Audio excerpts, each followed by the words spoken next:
is only war.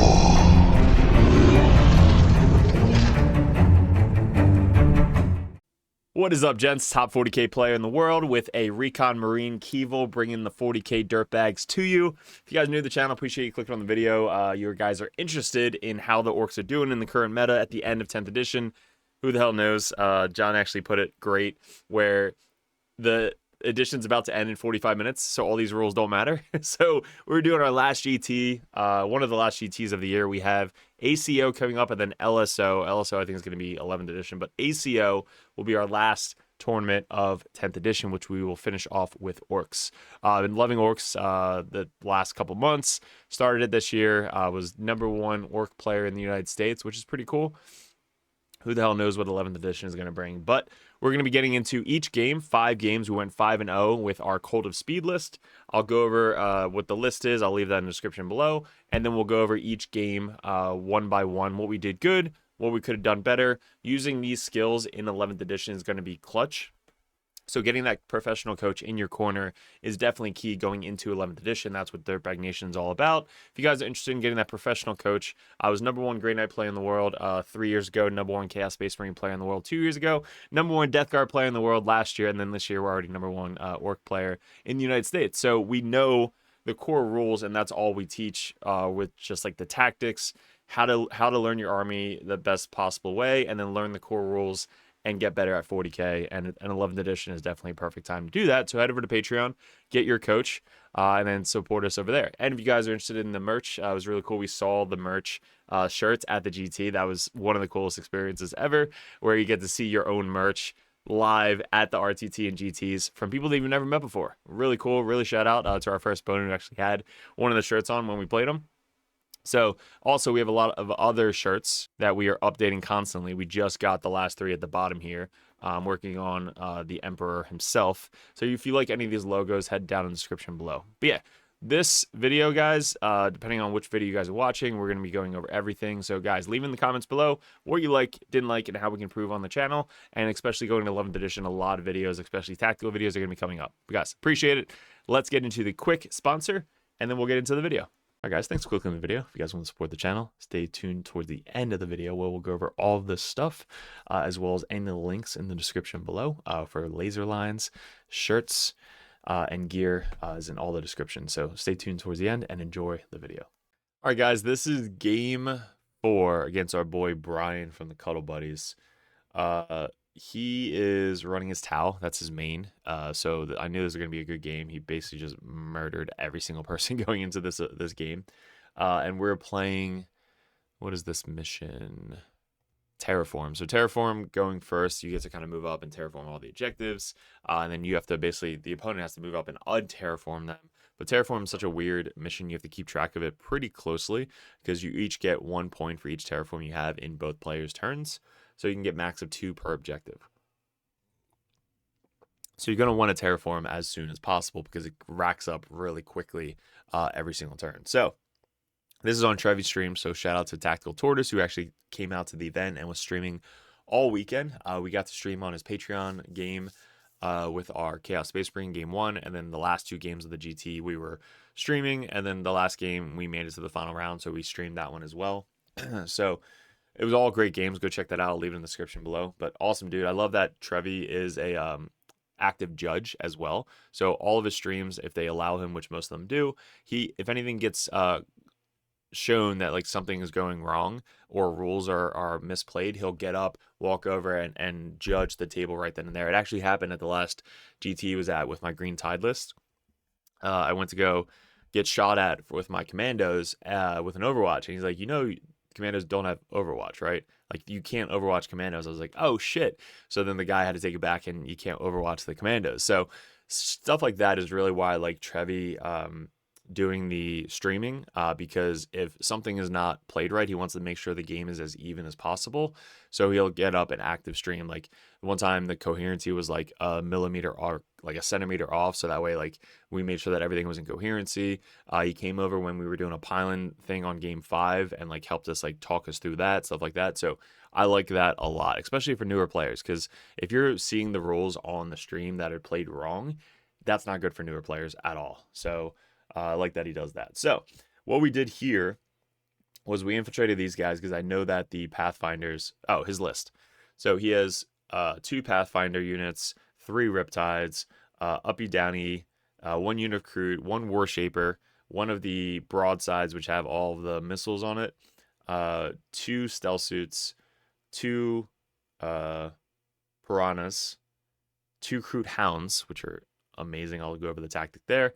1 of the new character units, and the infiltrating, I forget what they're called.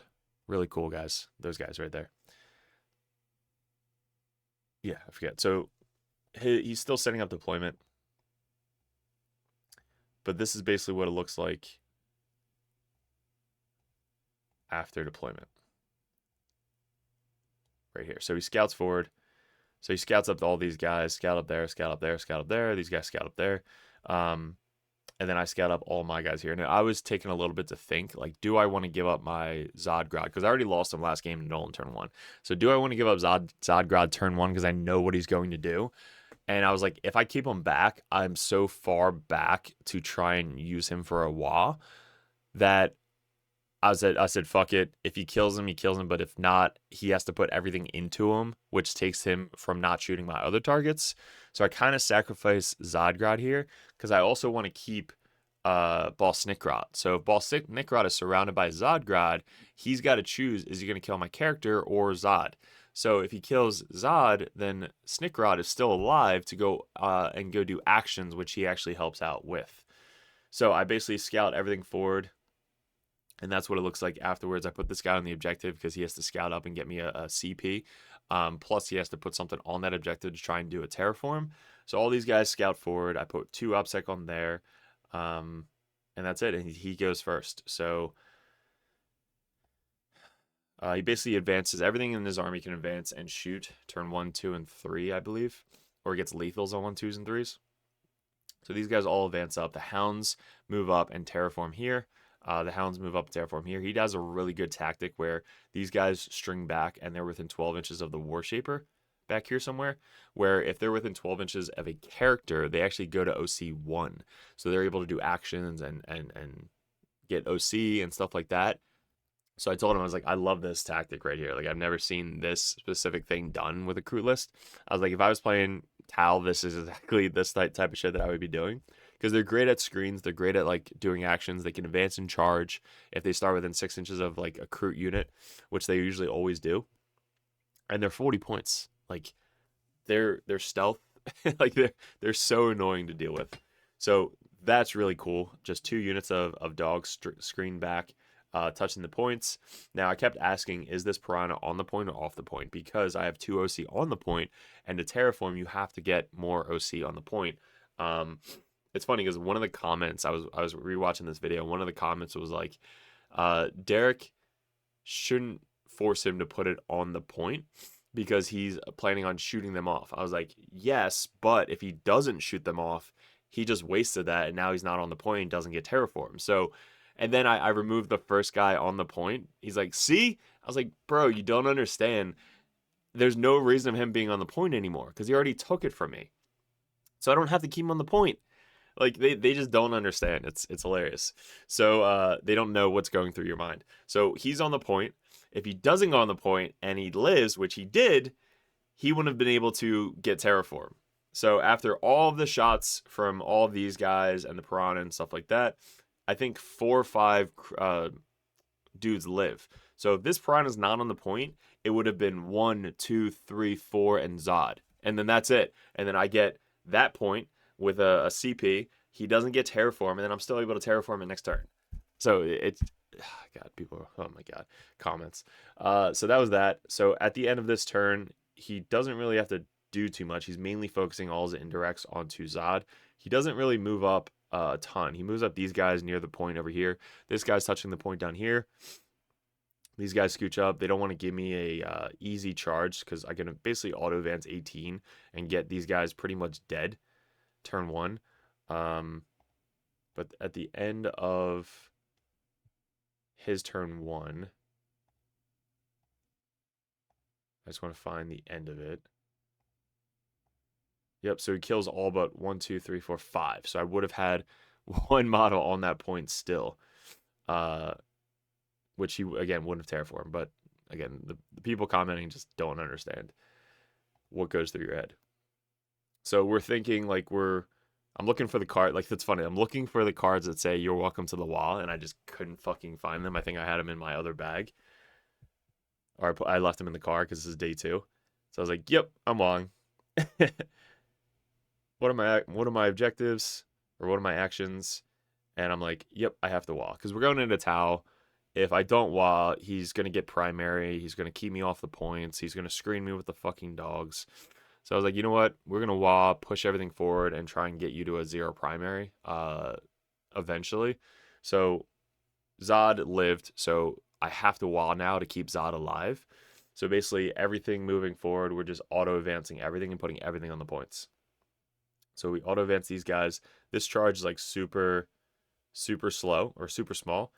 I don't have a lot to shoot at. Like there's really nothing to shoot at over here that the bikes are going to do anything impactful. Everything else advances forward. Fucking I roll a 5 for Zodgrad.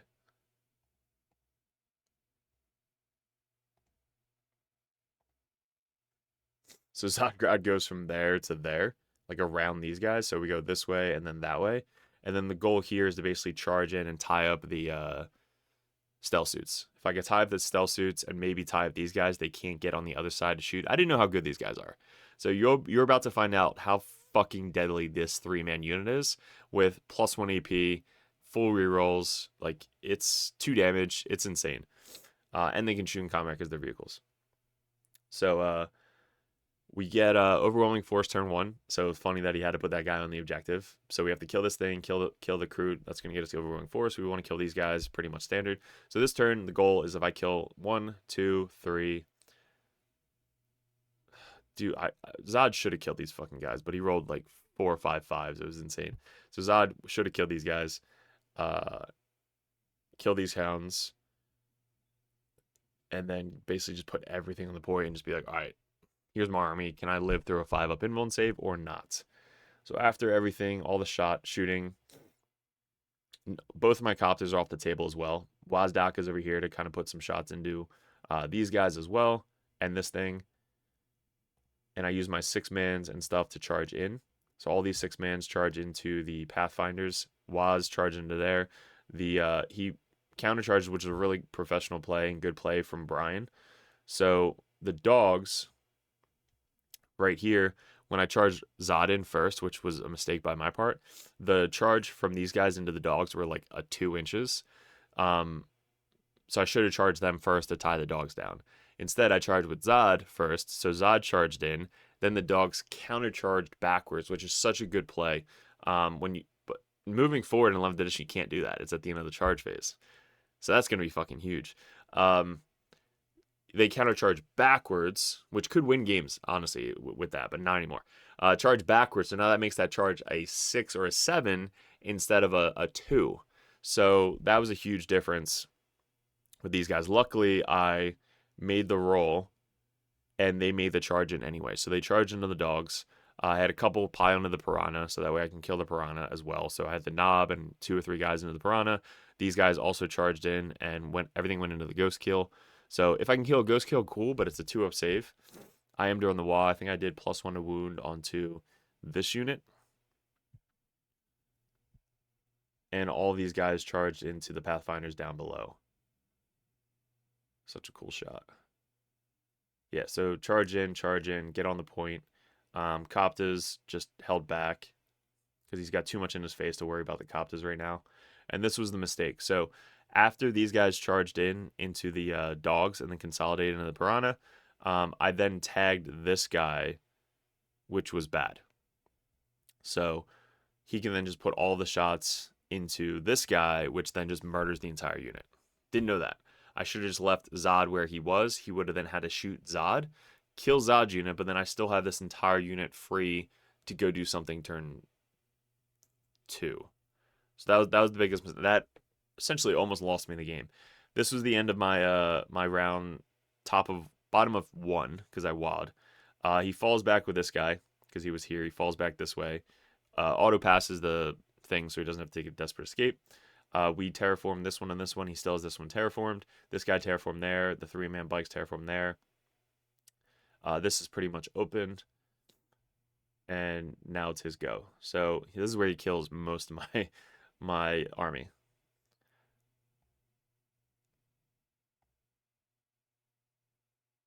So he runs forward, this guy. He wants to try and shoot Snickrot off the point. We react to move 6 inches forward to try and block that charge. So these guys stay on the point. So if he does charge me, I can pile in and get on the point anyway. So that is a thing that he doesn't want to do anymore, because the goal was for him to kind of move up, charge in, or move up and just shoot this guy off the point, so that way I deny primary. But instead, I react to move these guys onto the point, so that way if he shoots Snickrot, I still have 4 OC on the point. If he charges me, I consolidate onto the point and get 6 OC. So I'm still going to get this primary right there. I have a bunch of guys on this point to get primary up there. He starts moving up everybody. The Kroot move in for the battle. Vespids go up and down. He murders this entire unit with the character. I think the character lives on 1 or something. But then these guys just move up and shoot him and kill him. So that was a mistake. That was the biggest mistake I had all game. Because it would have had to have the broadside shoot at me instead. Or these guys shoot it. So all of these guys would have had to shoot at one of these 2 units. Instead, they all shot at this unit and killed that, because these guys killed the other unit up top. So do not tag these guys in combat, because he does not care that you do. They're 8 wounds, 2 up save, T something high. Like, they're really hard to kill, and they're just going to blow you off the table. So he kills all of this. He kills, I should add up real quick. So he kills 650 points, give or take, of my army in turn 2. Yeah, so that is insane. Actually, not 650. Zod lived somehow, because I guess these guys went into there, and then nothing really could have killed these guys. So Zod actually lived. It's technically 90 points less, but he's gonna kill him anyway. So yeah, that was his turn too. So I was like, all right, fuck. Let's bring in everybody now. So we rapided the red guys onto the point here. So when they rapid here, they're about 10 inches or so away from this guy. Can't get line of sight to him, so I'm able to still fly up over 10 inches and then back 2 to get the mortals on him. So the goal this turn is if I can massively put everything into this Riptide to take this Riptide off the table, push everything forward, keep these guys where they are. I know what they do now, so I'm just going to like throw chaff into him and then try and, I guess, leave this point here. No. So I'm going to steal this point with these Coptas, because they move up 12 and then advance, and then I can charge. There's nothing else in this point. So as long as I could charge this guy, I only need 2 Coptas on the point to steal it. So these 4-man Coptas advance forward, get the charge off on this thing to steal that upsec.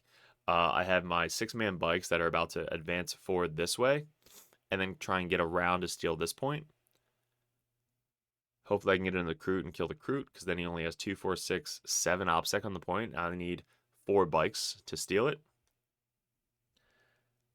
And that's it. So the goal is to get him to a 0 primary.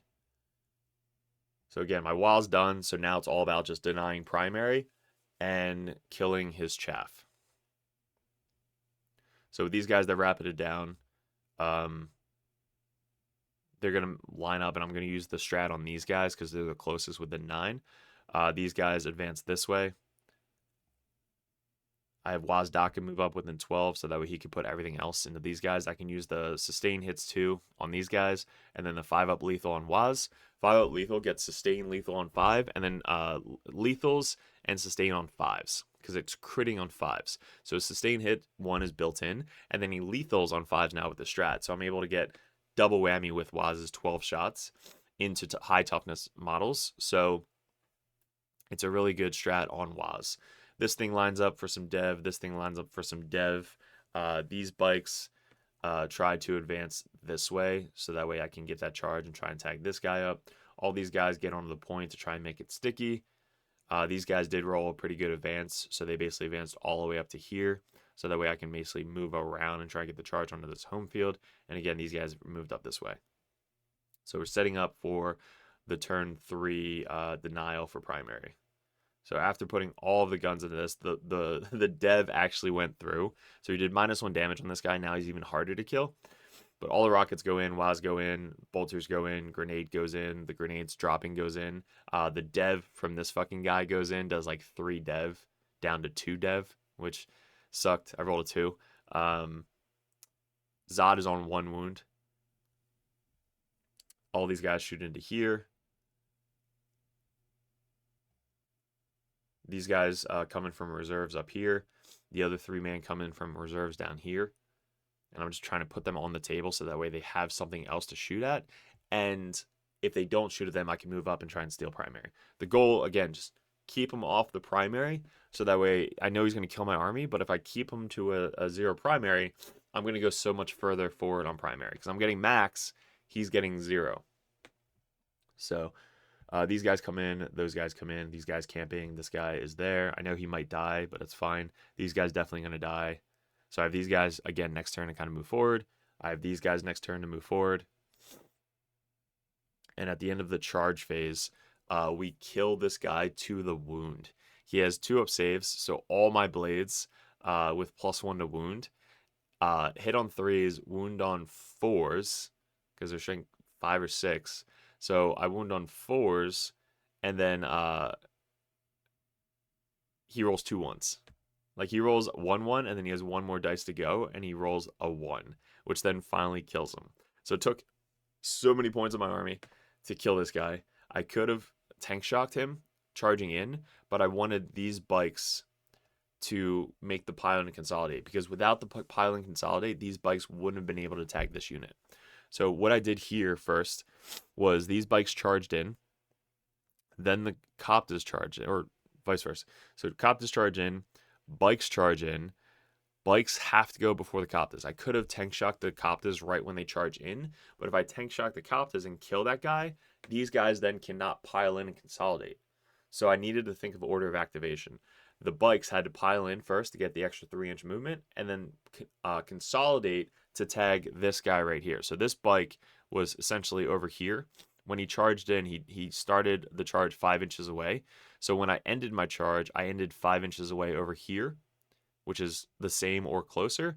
And now this is my closest charge target. So I can consolidate this way, stay in coherency, and then, or pile in, and then consolidate to tag this guy 1 inch away. That was the slingshot. So they obviously didn't kill it. So then the Coptas had to kill it, and the Coptas killed it to the wound. So that was very close, because if that guy lives, it changes this entire fucking game.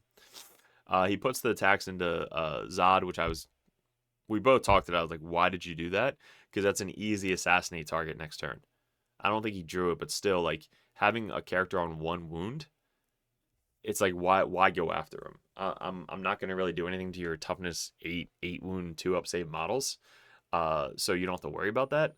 So he just killed him and kind of wasted a assassinate. But I did make that charge over here. So all these guys stole the home field objective. These guys consolidated onto the point here. So I have a big man unit there, 3-man unit there, 6-man unit there, 3, bunch of dudes down there. These guys made that charge down here. And now he's going into the next turn with a 0 for primary. So at this point, it's 44 to 26 going into his turn without getting any primary. So I'm already up 18 points, which is such a huge lead going into turn 3. So his turn 3, he's basically thinking, like, what the hell am I going to do now with, like, priority targets? So these guys move up, get within 9. I do react to move these guys back to try and see if they can live. So these guys react to move 6 away, stay outside 9 of his rapid fire weapons. All of these guys scooch up, so the stealth team moves up, Riptide moves on the point. These guys move up, so now he steals this point back from me. This Riptide scooches up, gets line of sight. These guys are really scary. I'm probably not going to kill in this game.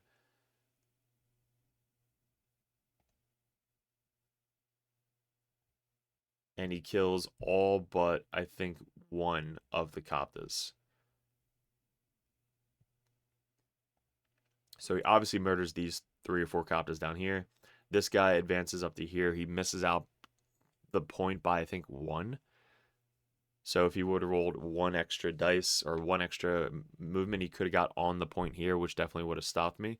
He ran this guy forward to try and stop my rapid because I still actually had 6 more Coptas in reserve to rapid for turn 3. Again, to push him off primary the next turn. So these 6 Coptas, wherever they come down, they're going to be able to advance forward, shoot, and charge and stop primary. So he's not on the primary here, so I don't have to worry about that. I was going to drop him back here, but instead, I have nothing to try and stop this primary down here, so instead I rapid him down here.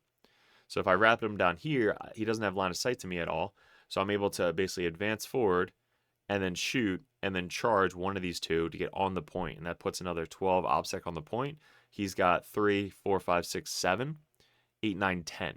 So even if I don't kill him, which I'm probably going to kill him, he would have 10 OBSEC if I don't kill anything. Plus I have these 3 bikes. So these 3 bikes that I set up the turn prior are going to be able to advance up, shoot, and charge, and put another 6 OBSEC on the point. So, yeah, so at this point of the game, it's like, all right, how much can I be more annoying by denying the primary while he focus kills all the shit that tried to stop him last turn? So yeah, 1 bike lived, or 1 Copta lived up here. And these guys are there after the charging phase. All right, so that was the end of his turn. Our turn now. These 3 bikes advance forward this way. They're going to try and do the same thing. He's got 2, 4, 6, 7 OBSEC on this point. We'll have 2, 4, 6. This guy battle shocked, but we'll have 6 OBSEC once I charge in. If I can kill this guy, which I think I shot a rocket at him and he failed 1 save, so he just died. I didn't even think about that. I hit twice, 2 6s.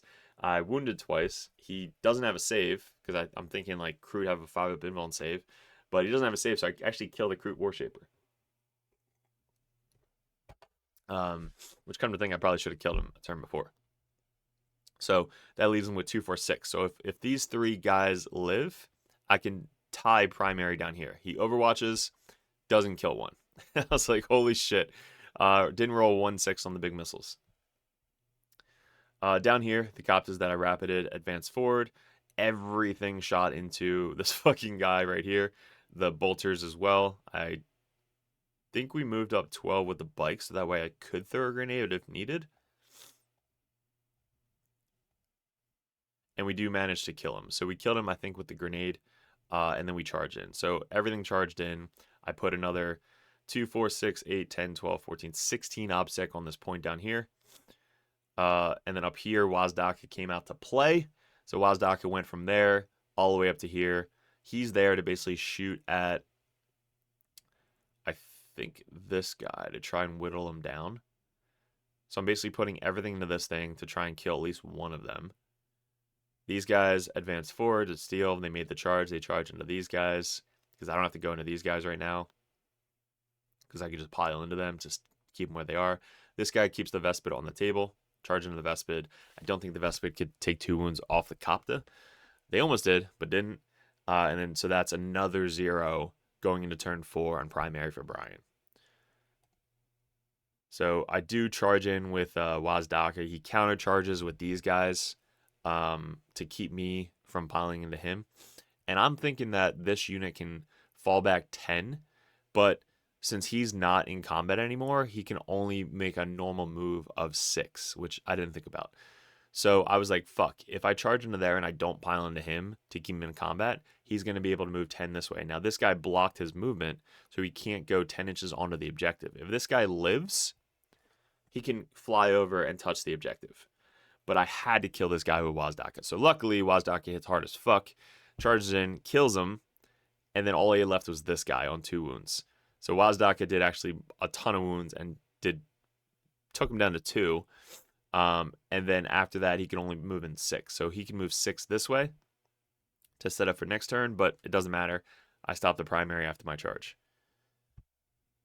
So going into the next turn, Waz did his job. Waz is basically dead at this point. Kills Waz. This guy moves over on the point. I have nothing to kill this thing for forever. So this guy and this guy are going to live. But again, I ran so far away on primary. At this point in the game, it's kind of like, what else can I do for secondaries to try and limit him or get more points than him, obviously. So he kills my bikes back here. This Copta dies. So all I have left is the weird boy, some boys, Gretchen, 2 Coptus here, and I think that's it. So at this point, we're talking it out, and we look at the score. On final turn, I got Defend Stronghold for 3, Assassinate for this. He has 1 character left, so I'm like, yeah, I could probably kill this guy with the uppy downy. So we say we kill that guy. So at the end of the game, we finished up 97 to 52. Always a fucking awesome game. You guys can watch the banter between me and Brian. We're constantly talking, mostly Brian, but we talk like the entire time. It's a really good stream game, so I would check out the stream game. It's really good to watch. You'll learn a lot with movement because Brian's very, very good at movement. Brian's a really good player. Like, Brian's one of the top players in the Northeast, and he mains Tau. So if you guys want to learn Tau, Brian's the guy to learn Tau from. So he's actually a part of the coaching. So if you guys want coaching from Tau, I hand you over to Brian. Brian will be coaching you. So if you guys are interested in Patreon, head over there, get Brian as a coach, get myself as a coach, get all the other Dirtbags as coaches. Yeah, this is a great game. Awesome string game for Trevi. And we finished up fucking huge victory against the Tau, won turn 1 and denying primary. You guys can tell the goal of the list is just to deny primary. We're not going to kill a ton. Like, we only killed a Riptide, Pathfinders, dogs, piranhas, that stealth suit dude, and that was it. And maybe 1 of these stealth suits. So we killed like 6 different units, and then he still has like all the big guys left over. So yeah, fun game. Hopefully you guys learned a lot from that. Let me know in the comments below what you're most excited for 11th edition. Check out this merch. Go check this out. All of this shit is available in the merch store description below. The hats also available. So if you guys like any of these designs, go check that out. They're awesome. It's really cool to wear at an RTT and GT, and people are like, holy shit, that shirt looks so cool. You're like, yeah, 40k Dirtbags, go check them out. So check that out. Appreciate it, guys. Good luck, and we'll see you in the final game, another stream game from Trevi against Tyranids. Our boy John made it. He's like, I should not be here, but he made it. Really good player. Awesome dude. Cannot wait to go to that game. We'll see you at the final game for this GT win of Cult of Speed. All right, guys, thanks for sticking towards the end of the video. If you guys want to support the channel, all the links in the description below, which we'll go over. But these right here, we have 3D prints of Cypher, Tech Priest, Phobo Libby, Combi Libby, Lieutenant, Calidus, Codiez, and the Lord of Contagion. All those are up for sale. Message me on Discord. All these widgets, the 6-inch, 2-inch, 3-inch, 1-inch, they pop out. Those are up for sale. The 9-inch widget, the 1 CP token, where you guys can keep track of the CP every single game. The token markers for Chaos and Grey Knights, they're poker chips. Those are really good for sticky objectives. And then also the wound gauges and the fuck you and fuck me tokens are up for sale as well. And we have a new sponsor, Snot Goblin Terrain. They are really, really cool. What's great about them is you can customize them for any layout. So if you run a Games Workshop layout, or if you run WTC layout, you can run it that way. And the best part, it's super hard plastic, not going to break on you. And also it's all fully painted. So check on the link below if you guys want to check these guys out. We use them in our streams and they look super awesome on the stream, but it's really good to travel into all your stores and bring them with you. So check those guys out. Then we still have 3D6 Wargaming, where if you guys want some custom templates, you guys can click on these. And then our new and improved Rexar lasers, laser lights with the Dirtbag logo on them. These guys are at a lot of local GTs, especially in the Texas area, but these lines are, or these lasers are rechargeable. So definitely be picking this up. I'm going to be getting sent one of these so I can show you guys on the live stream and stuff like this. But you guys get the Dirtbags and the lasers rechargeable, so highly recommend the Rexar lasers in the description below. Look at this. Look at that line. It is so good. And it's rechargeable. At the top, it's got the USB. Just plug it right in. Good to go. This shit is legit. And lastly, guys, the merch store. This I love seeing at GTs. When you see it across the room, you see your own logo, which is so cool. It's the red, white, and blue. We have the hats. as well. They're all flex fit with the Dirtbags logo on the back. I just love wearing backwards hats. But all of these are available in the Printify shop. It's print to order, so you can get all of these shirts, different sizes, different colors. We also have the old school stuff. We have the Nurgling. We have mugs, which you can fit your entire hand in, and some of the Grey Knight logos as well. So let me know what I'm missing. You can message me on Discord, but stay tuned if you guys are interested in the Patreon. That'll come up last. So appreciate it, guys, and let's keep it going.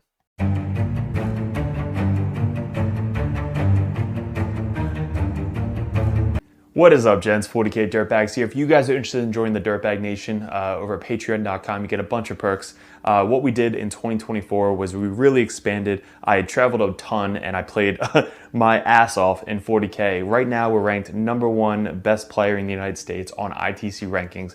We were the #1 Chaos Space Marine player in the world this year in 2024. 2 years ago, we got ranked #1 Grey Knight player in the world, and this year we're probably going to go into Death Guard, hopefully when the new Codex comes out, or Emperor's Children. But you guys, if you guys want that head coach or that coach always in your corner, just to ask questions, bounce ideas off, that's what the competitive Dirtbag and the Dirtbag Nation is all about. If you guys want to support the channel, you head over to patreon.com. You can join the Just a Car tab, which is $5 a month. You guys get access to the Discord Patreon tab. You have to be a patron to get into that Discord, and also I'm always there. All the other coaches are there. Basically, it's just such a good community over on Discord that you guys get specific access to it that only Patreons can get. If you guys want to bump that up, the competitive Dirtbag tier, you guys get to message me or another Grandmaster or another Dirtbag coach over the Dirtbag Nation to add unlimited questions, list ideas, list reviews, and bounce ideas off of. That's what having a coach in your corner is all about. If you guys want to bump up to the Grandmaster tier, that tier you get every perk under the sun. So basically you get access to Discord, you get one-on-one coaching, you get a call once a month if you guys would like to go over any RTTs coming up, any GTs coming up, any list reviews live over Discord chat, and also a special perk that Grandmasters get. If you guys want any video suggestions like we do all the time with these table setups that we just upgraded thanks to the Patreons, you guys get suggestions or battle reports you want to see specifically played live by a coach or myself on the next battle report, or a live battle report coming up on the Patreon. So you guys get obviously first access to all the videos. We post them first on patreon.com, but there's just a ton of benefits to having a professional coach that plays this game all the time at the very, very high competitive level in your corner at all times. And that's really what the Dirtbag Nation is all about, getting you guys better at 40K, the basics, and being good in your community. So if you guys want to support the channel, I really appreciate it. Couldn't have done it without you guys in 2024, 2025. I am super stoked for, super excited for. If we really want to get a bigger studio going, that is going to be my focus in 2025, is really growing the community on YouTube and Patreon specifically. So thank you so much for 2024, all my Patreons. If you guys are interested in joining and want that coach in your corner, head over to patreon.com and support the channel. Appreciate it.